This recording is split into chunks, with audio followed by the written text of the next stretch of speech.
My name is Maggie Rose Cunningham, and we are here for Magic in Mind today, where I'm going to be talking about journeying to Helheim.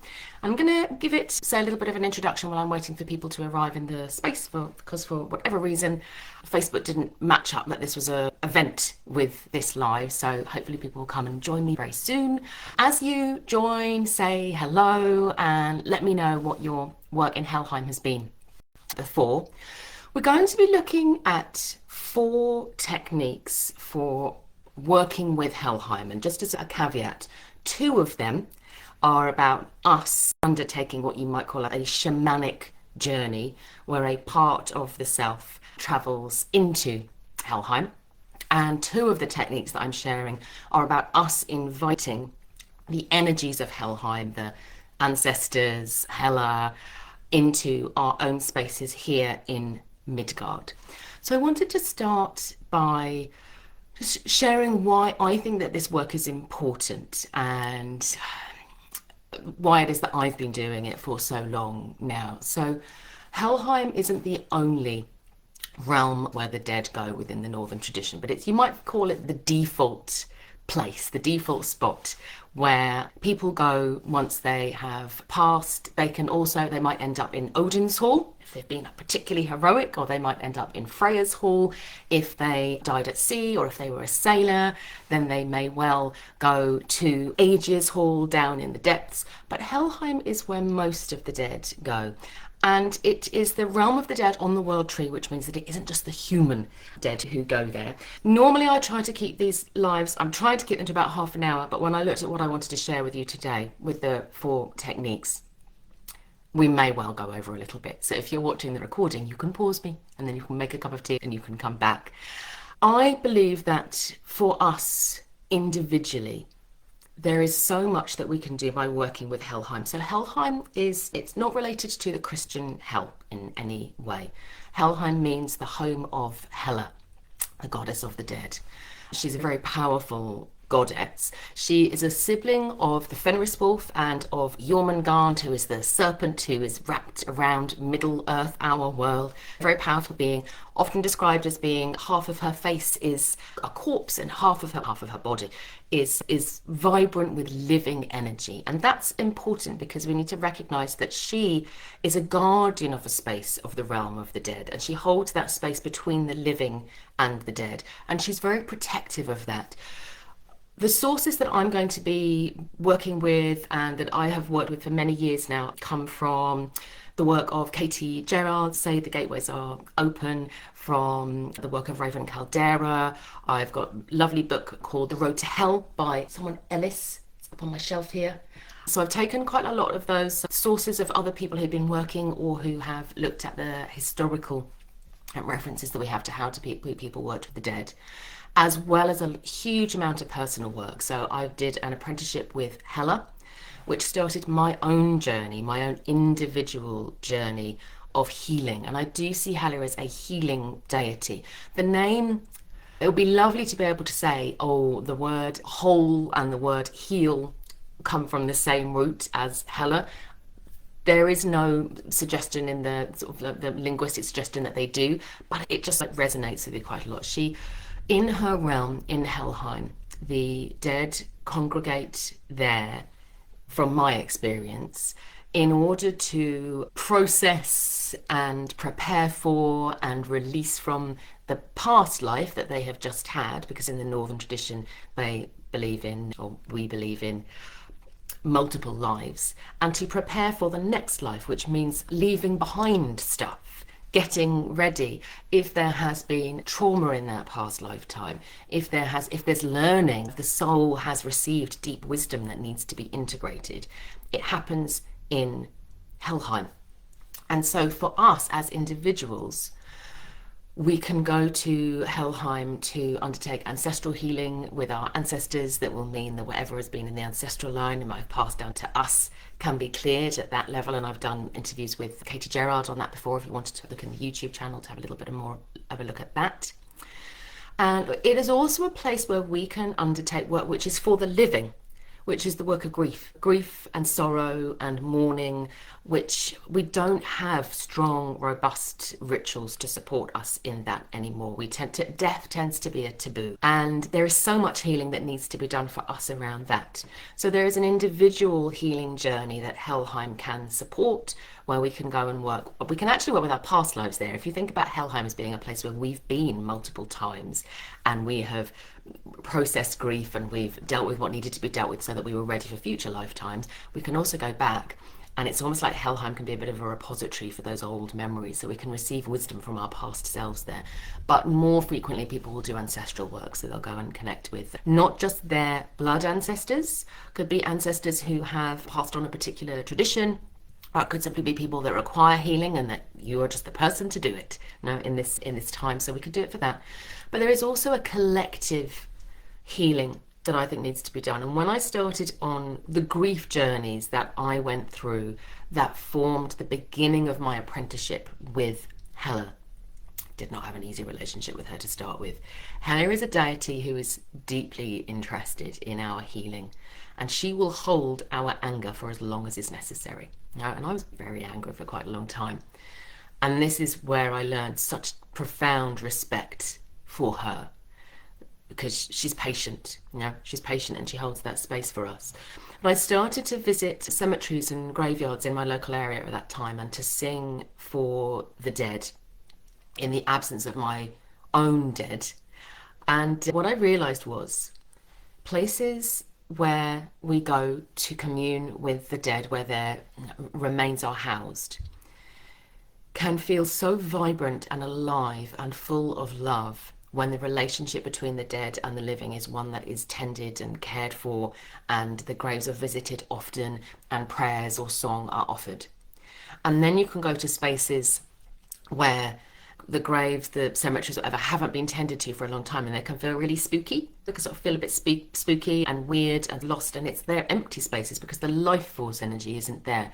And that's not the fault of the dead, that's the fault of the living, because we have the life force energy. So if we don't offer it, those gateways become stagnant, and the dead mourn for their relationship with the living, is my view. And I'd love to hear your view on that, on the difference between like places that you might have visited and whether you've done work of that kind, making offerings in spaces of the dead, and how it changes your relationship with them.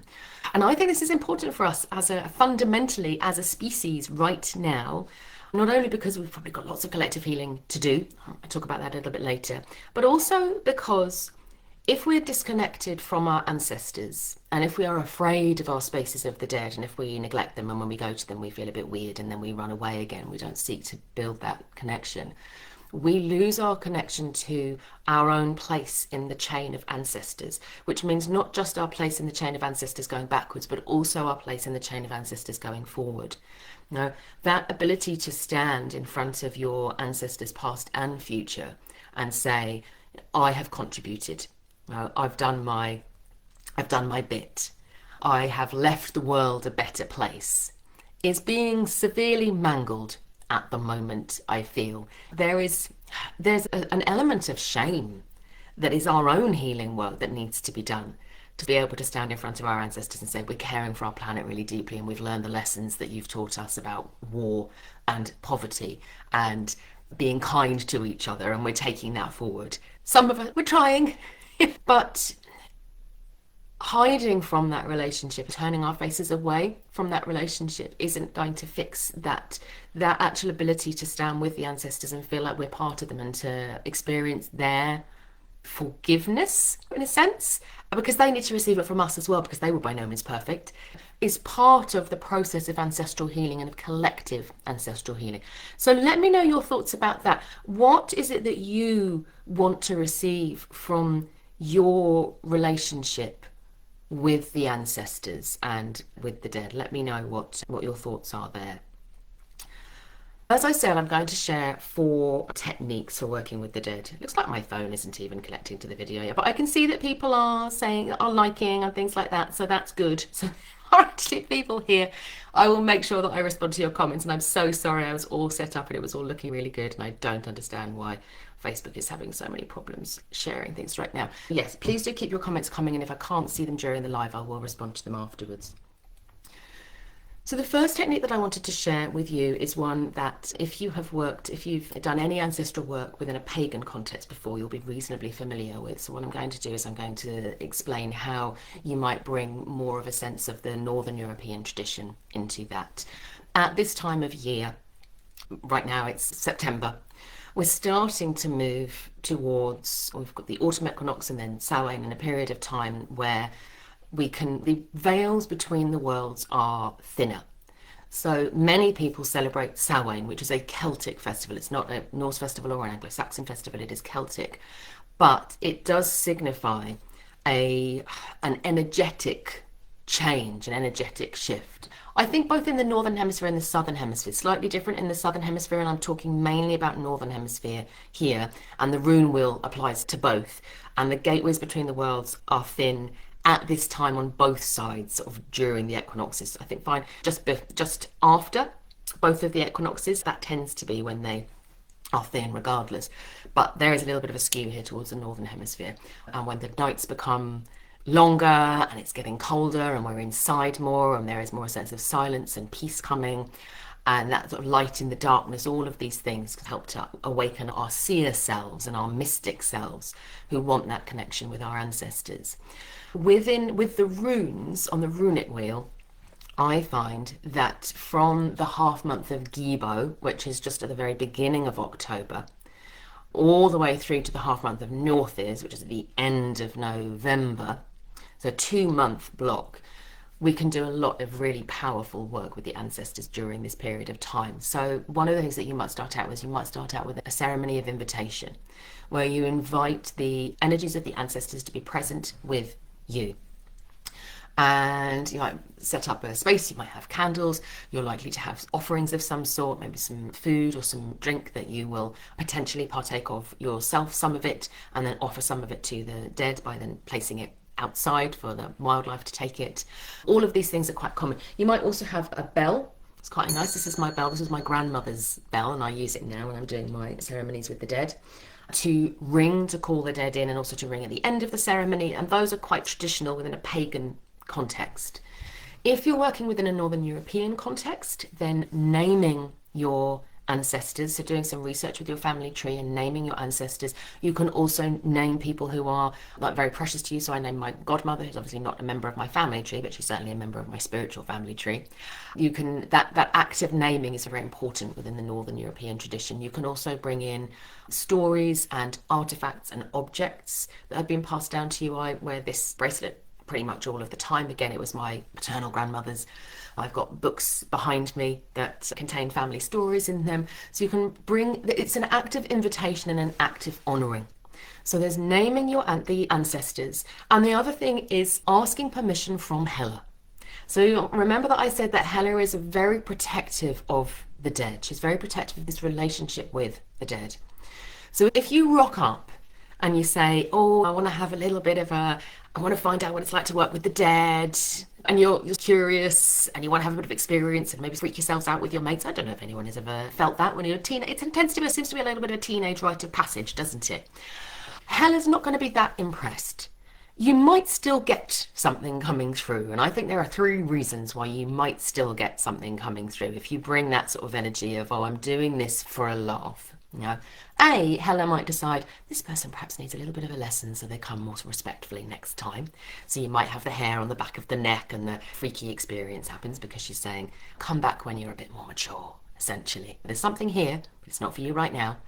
It might be that she knows that on your fate line, there is a destiny which includes working with the dead in a healing capacity or a wisdom gathering capacity, and therefore she allows the connection because she knows it's important even if you don't know it's important.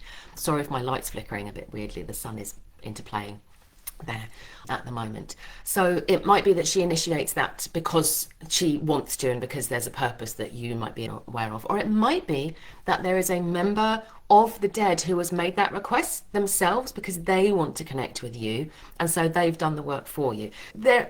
When we are in that space of that, the sort of teenage space moving into adulthood, a time when we're really sensitive to the veils between the worlds shifting and we're looking for connection, and there's a very disruptive energy, so we're very open to these things.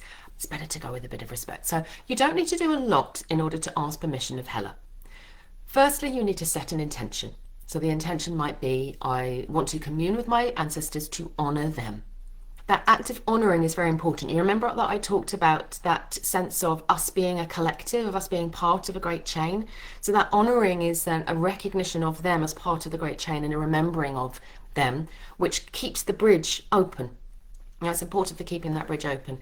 And it allows them to see us as well and feel that continuity. So Hela she likes that.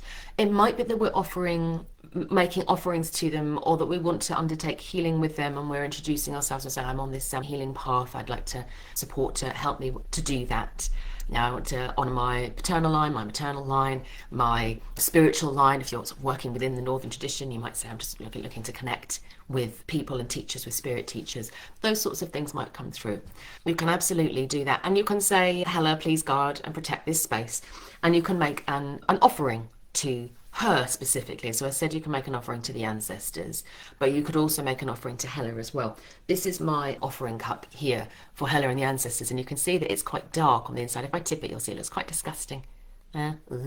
Now, when I started out, this was my offering cup for work that I did with the ancestors, and I would partake of some of it as well. But it was a number of years ago now that Hela said, no, this is my cup now, Maggie. So this cup is only used for offerings to Hela and the ancestors. And so its blackened state is sort of part of that. And sometimes it has to go outside and hold the offering in it for a number of days, and then I bring it back in afterwards. Making an offering in her name can be really helpful. So that's technique number one. And I'm expecting that most people, maybe not all people, but most people who are on the live today have done some form of work like that.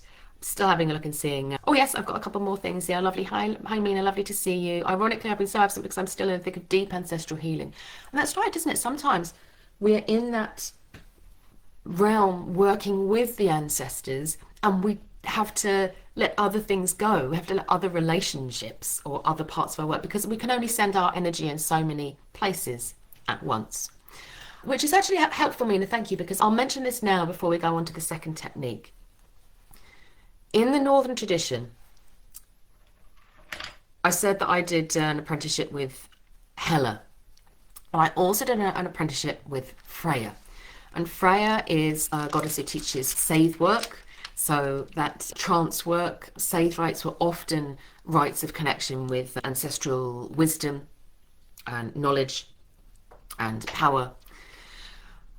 And she's also a goddess of the rune Feyu, which I'm having a little look. If I can find it, I might not try and find the runes. I couldn't find my cards today. So the Feyu rune is the first rune in the Elder Futhark. It's the rune of life, force, energy. And it's known as the Necromancer's Road. That's one of the things that's in one of the rune poems that talks about that. So it's a road that if you want to work with the dead, you need to understand the rune of Feyu. And my understanding from my work with Freya and Hela is that in order for the dead to make the transition to interact with the realm of the living, they need an offering of some form of life force energy, because they're dead and they can't therefore interact with or exist in this realm, in the realm of the living, unless we make an offering of some sort. So if you make an offering of drink or food, for example, or a candle as well would be considered to be life force energy. Now they can use that to interact with us. And even if you're doing what I think of as being the invitation space, where you can imagine in this first way of working that the veils are thin, you're still on one side of the veil and the dead are still on the other side. So you might get a feeling of deep communion or connection. You might get some sort of whispered connection with the dead, but it will be gentle because they're not present with you in the space. So it's quite a gentle work, and it won't take a huge amount of energy from you, whereas Mina, I'm imagining that what you're talking about is probably going to be using one of the other techniques or a variant of, which does require more of our energy to sustain those types of connections. So the second technique is where we invite the dead to pass through the veil and to come and be present with us within the space of the living. So we need a greater store of life force energy to offer to them so that they can do that. And what will tend to happen is, either if you're working within a sage, a member of the dead, perhaps a Volva or a CRS, will come and they will be channeled through a priestess who will then, or priest, who will then speak their words, very traditional oracular rites where the dead become present with us and they offer their wisdom. There are variants that sort of, what's the word, span technique 1 and technique 2, like automatic writing, where you ask the dead to speak through you and you write in that way, or you ask for a vision or something like that. No, it's not a black and white, this is technique 1, this is technique 2, but the main difference is the amount of presence that the spirits that you're inviting through have within your space of the living is the main distinction. And the other reason that you might do this is you might want to offer healing directly to the dead, directly to the ancestors. And I've done this work with a number of people, and when you move into this space, working with other people rather than doing it on your own is advisable. Now, remember that I said that this sort of more life force energy is needed. So more life force energy is needed, and a greater sense of containment and protection is needed as well, because the energy can dissipate very fast. You remember that I said that Hela is very protective, and she is very protective. We don't want the spirits of the dead to get lost in the realm of the living and not be able to go back to Helheim. No, there's enough of them already waiting to pass over, and we'll be talking about that in one of the later techniques. Now, and nor do we want our living energy to get stuck in the realm of the dead. So we have stronger containers in place, more people. So if you are thinking, I want to do techniques 2, 3, or 4, work with somebody else first who knows what they're doing. You can absolutely do technique 1 and say, I'm going to try this out for myself. But if you're starting to do deeper work, like Mina's talking about, you want to work with guides who have done this before in order to work safely. We don't want seepage between the realms other than what we're wanting to do. Now, for me, when I go to Helheim, it is a place of deep healing. It's a place where we go to process the previous life that we've had, and also to forget and release some of those things, particularly trauma and challenge, but also some of our wisdom and our knowing, because we need to learn a different lesson in the future life that we're coming. So we don't come carrying all the baggage from the previous lifetimes, because we're humans and our heads would explode. When we are in Helheim, we have access to an awful lot more. So we come back into previous versions of ourselves, is my understanding. But those things have to be released and processed in order for that to happen. And my understanding from Hela is that Helheim operates by, literally, if you think about your soul tapestry that is woven through the course of your lifetime, and you arrive and you've got your soul tapestry, and then in Helheim, the individual threads are released and gathered back into sort of skeins that are there, and they still hold the memories of that weaving, but a new weaving is needed. There are some things that Helheim can't do, is my understanding. There's some things that need to be done in the land of the living in order for the healing to be received within the realm of the dead. And so very early on, when I started doing this work, Hela said, one of the offerings that I need from you in exchange for the work that you're doing and coming and doing the apprenticeship with me and receiving healing from within the realm, is to offer healing back. So you can create a doorway. We often use an Ingu's rune. You can create a doorway within your contained space and invite the spirits of the dead to come through, working either with Hela or often with Mordgud, who is the gatekeeper of the dead. And the dead who need to receive the healing will come through, and the healing is offered, and then they go back again. It's beautiful work done that way. So it can be that they're coming to channel, to offer oracle, or it can be that they're coming to receive healing that needs to be received within the realm of the living. Okay, so that's our second technique. And as I said, that second technique requires a much higher volume of life force energy, so you're likely to do movement or chanting of the runes to raise that energy to create a really strong vibrational field for the healing to take place as part of that work. So you need to know how to do that, and you need to know how to work with the runes.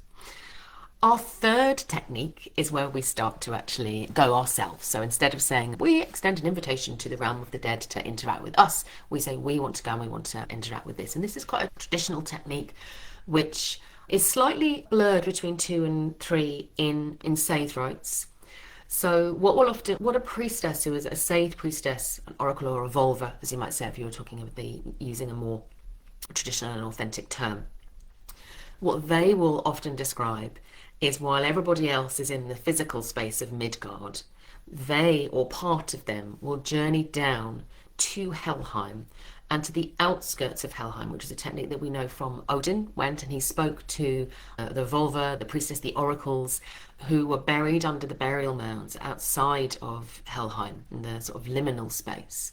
My belief, and this is just my belief, and I'd love to know what you think, is that there are people who have said they've died and they've gone towards the gates of Helheim, and then they have said, actually, the world is forgetting so much of the wisdom that we have, and there are reasons for that's being submerged. A little bit like how I was talking about lifetimes, that we need to forget some lifetimes in order to learn other lessons. It might be that human beings are doing exactly the same thing, that we need to forget some of our wisdom in order to acquire other wisdom, perhaps scientific, rational mind, conscious mind, wisdom, all of those things, age of enlightenment, all of those things required us to put to one side some of the wisdom that our ancestors would have had easy access to.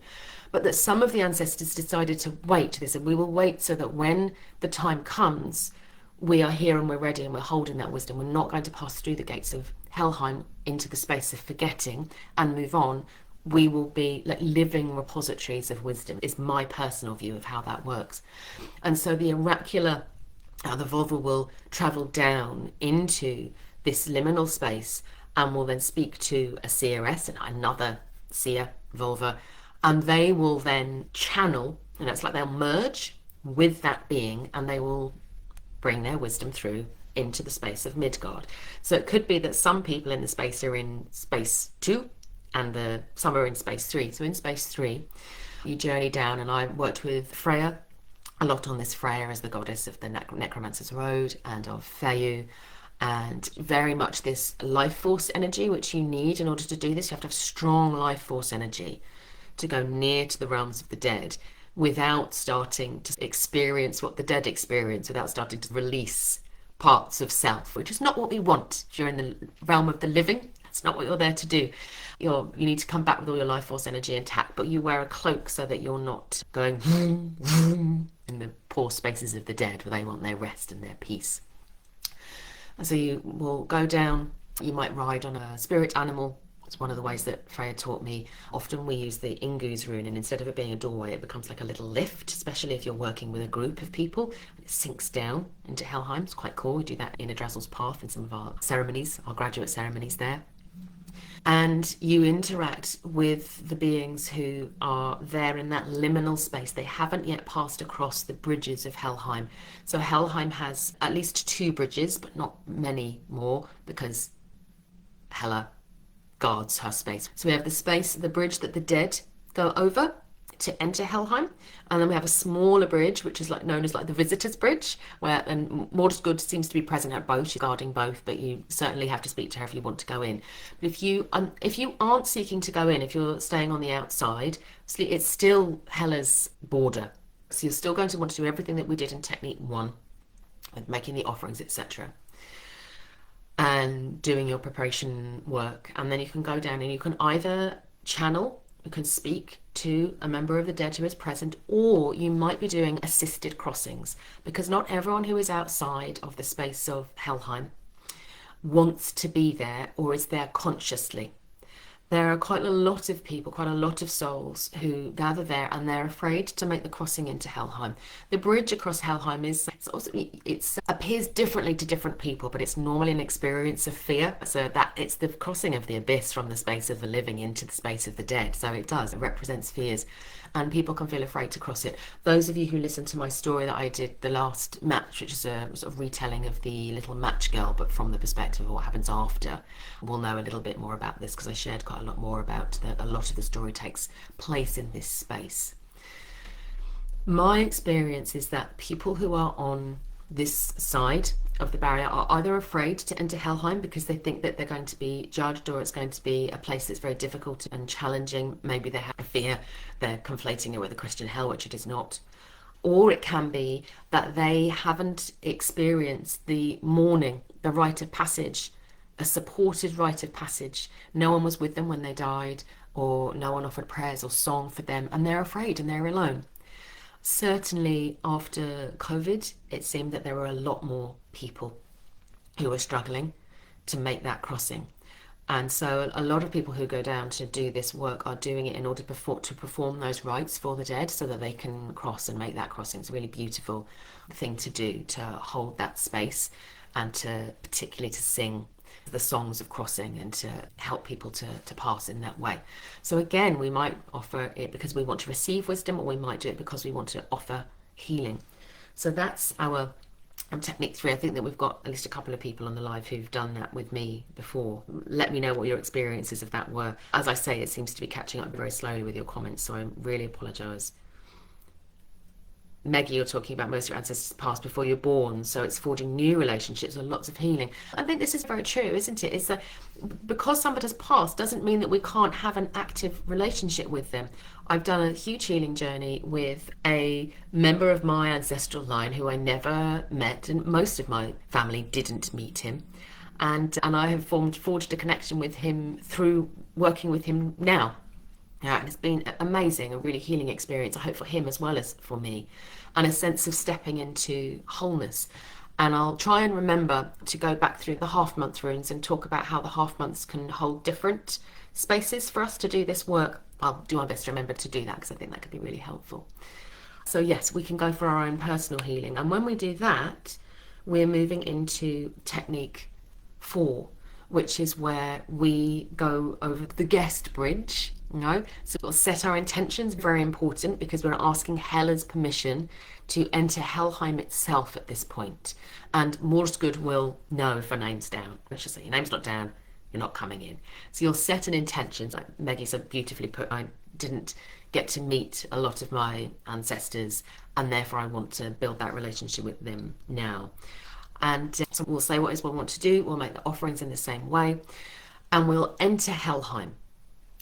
You remember that I said about the life force energy. So when I've done this work with Freya in the past as my teacher, as I said, I did an apprenticeship with Hela and with Freya.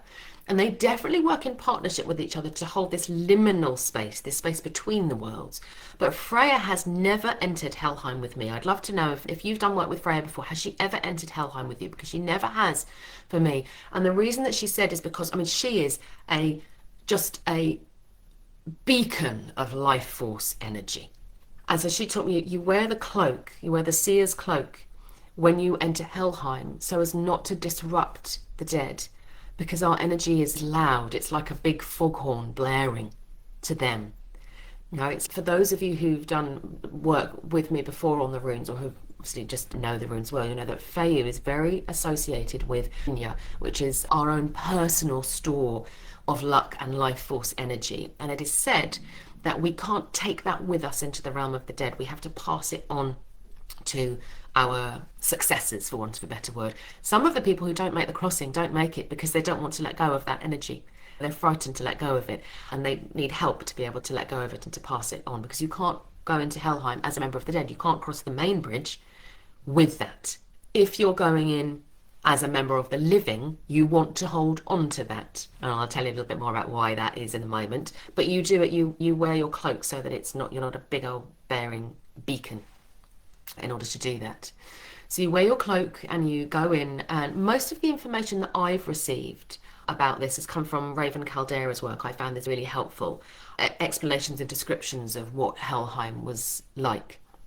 And I have found it to be an incredibly peaceful place in the most part. He talks about orchards, there are islands with water around them.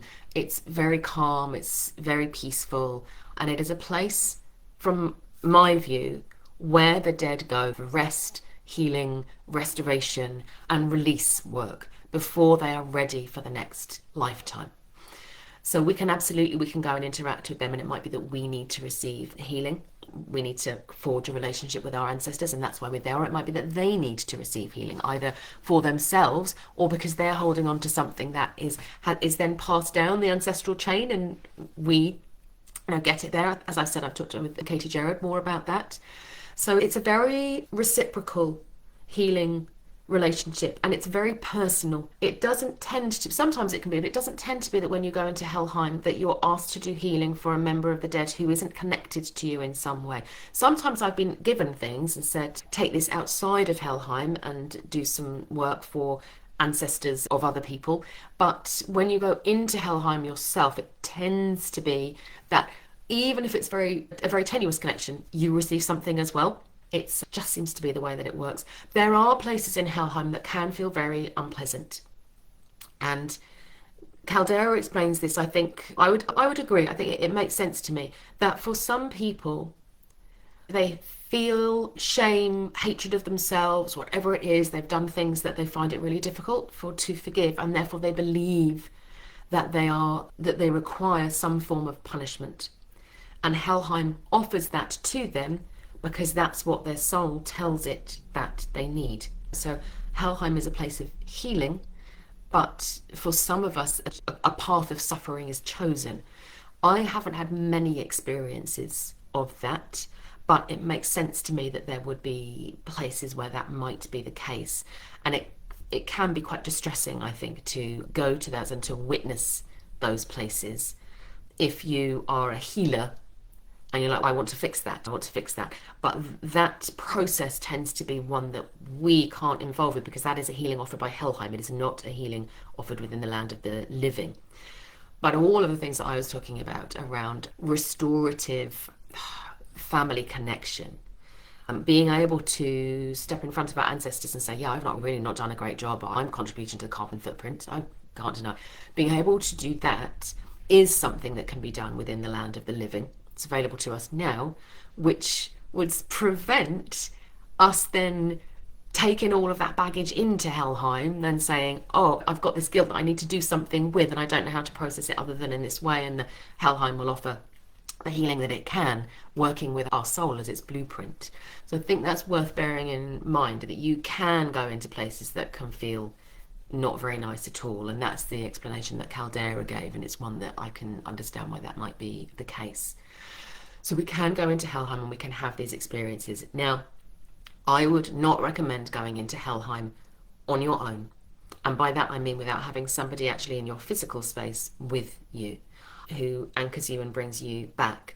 Because as I've said, Helheim is a space for the dead. It's not a space for the living. Hela allows visits for the sake of the healing that the dead require, and because she does require us as the living to take responsibility for some of that healing as well, and to do some of that work for ourselves. And she said, there's so many of you now. There's so many of you now. I really need you to get on board with the program here and to start to take some responsibility for the healing that needs to be done in the realm of the living. And therefore, I'm opening the gateways in ways that haven't been done for a long period of time, and I will allow you to learn these techniques and these rites. But Helheim is a space for the dead. And therefore, it's going to operate on you in exactly the same way as it does with the dead. It's going to invite you to release your soul tapestry, let go of stuff that you needed in your life, but you no longer need when you're dead. So, you do not fall asleep in Helheim, is one of the things I would say. Don't go, oh, I feel all drifty, and that'd be lovely. We need to keep our focus and our intention. That's why having our life force energy within the cloaks is very important. And this is why I do not recommend doing this work without having done it with somebody else first, and without doing it in a supported way, because it needs to be remembered that we're guests within the space of Helheim.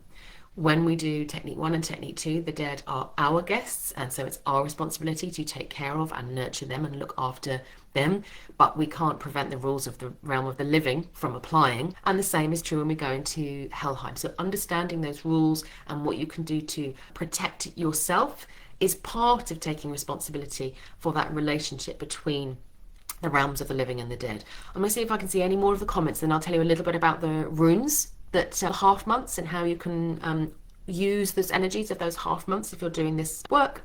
Let me see. So Maggie's saying, I think the word hell scares people with Christian upbringing, so they might not want to cross into it. I think that you're right. It might even be a seed that's planted in the lifetime, mightn't it? That you hear the word Helheim and you go, oh, that's going to be like the Christian hell, and then you can't cross over the bridge, even though they're not similar. They're not related in that way. Alexa's saying, late to the party, want to say hello. Your rewatch is absolutely fine. Mina's saying, Freya is very present, as in Freya. Also found Northers to be present, holding energy of necromancy too. Yes, excellent. And we'll talk about that in the arc. A lot of what I've been doing is a lot of work required by me here in the realm of the living. Thank you. That's really helpful as an affirmation there. That the dead need us to do work here in the land of the living. So remember that I said about the teenagers who are going, oh, I have a little bit of fun, everything like that. That's not to say that's not a formative and important experience. It was just me recognizing that it might not be the experience that they expect if they haven't done that work around saying, actually, I'm here to honor my ancestors or to receive wisdom or to participate in healing. But I believe that this type of work is some of the most essential work that we do, either as followers of the Northern Spirit pathways for ourselves, maybe holding that space for our families, or as practitioners working with others. Runes, as I mentioned, I think it's quite helpful to work within these half months.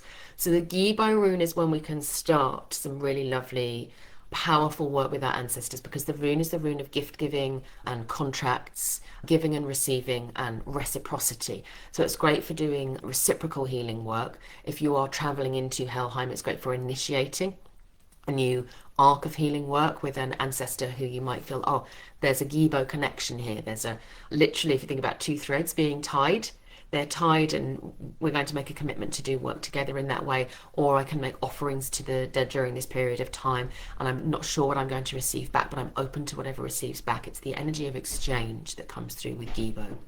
Then we have Runyo, the half month of Runyo, which is the rune of kin and togetherness and belonging. So it's great for starting that work of saying, okay, how can I help people to make that transition across the bridge? How can I be in communion with those? How can I have those experiences of love and creating those spaces that I was talking about, not the sort of spooky, weird, empty, feyu empty spaces of the dead, but rather spaces that are vibrant and full of living life force energy and just that sense of joy. My grief journey is the one that I found the most personally difficult, I suppose. There are some, the loss of friends who were very young or experienced violent death is something that I'm still working with. Personal losses of pregnancies was what I was working with Hela the most. And when I went to a cemetery which had a children's section for infants, and it was full of toys and little windmills that were going, and it felt like the energy of the rainbow. And I used to do a lot of singing there, and that felt like the Wunyo energy, sort of saying, this is what our relationship with our ancestors can be. This is how we can really feel that sense of belonging with them. Then we have the Hagalaz rune, which is the very close to Samhain. The doorways between the worlds are at their thinnest at that point, and it's a disruptor rune, but it is a deep healing rune. It's where we can go in and do that. Yeah, this is a really difficult one. People were going in there and we're getting somebody to release something like a deep trauma. This is where you might say, which individuals need to come forward from Helheim into my space so that healing can be offered to them that they can't receive within Helheim. So it's a real working with the tapestry and reweaving with the tapestry through that period of time. And we can receive some quite challenging healings during that period of time as well, but very important during that Hagalaz period. And then finally we have the Northers period, which brings that life force energy. I think, Mina, as you were saying, the Feyu rune and the Northers rune, they're both fire runes, so it's lighting the need fire. So this can be, again, it can be a call to relationships that you need as a practitioner. So we have the Knights of the Mothers come up later in the half months of Isa and Yera. during this period of time. So it can be about healing work with your own Desir circle, making connections with guides and ancestors that you need in order to be a better practitioner, in order to be of greater service. So it can be about soul purpose need and calling in ancestors who support you with your soul purpose. Remembering that when we say ancestors, eventually all of our ancestors are shared. If you trace far enough back, humans like Neanderthals, and as I've mentioned, Helheim also contains the spirits of non-human beings as well. And I personally believe that at least some of us have had experiences, non-human life experiences. Like, why wouldn't we? There's nothing to say that every lived experience that I've had as a human being, and I've had experiences as animals here in Midgard, or as beings who can travel through Midgard, like the Jotun, the Alpha, or may well have lived in worlds other than Midgard as well. So we can receive healings from very unexpected places. So it's a time to light your own need fire and say, what is it that I need, and to call that in. And if you've gone through the previous runes, you set yourself up in a great place to then receive very strong healing energies during this time. So thank you so much to those of you who have joined me live. Apologies that once again I couldn't see the comments. I'm hoping that this is going to sort itself out, because it's not nearly as easy to see it on my phone as it is to see it on the screen as we're going through, and to see it in real time. But it's been lovely to hear what you've had to say. Please let me know what your reflections are, and also do let me know if there's anything that I've covered that you would like me to do a future live on. It's the half month of Rado right now, which is such a rune of journeying and actually taking that journey into the underworld. And think about a mode, travelling down into Helheim and moving through as well. We haven't even had time to discuss that. So if there's anything that I touched on that you think, actually, I'd like to know a little bit more about that, please do let me know, because I can well do more lives on this topic during this period of time as we move through this half months, because we're in Rado right now. We've got Rado Kinaz before we get into the half month of Giba. So do let me know if there's anything you'd like me to speak more on. Post your questions. Let me know which techniques you've already used or which ones you want to use. And do remember that if you're feeling like, oh, I need some support to take these next steps, that is what I do. So get in touch with me and we can see what support's available for you to create that active healing relationship with your ancestors and with Helheim. So lots of love to you, and I will see you very soon.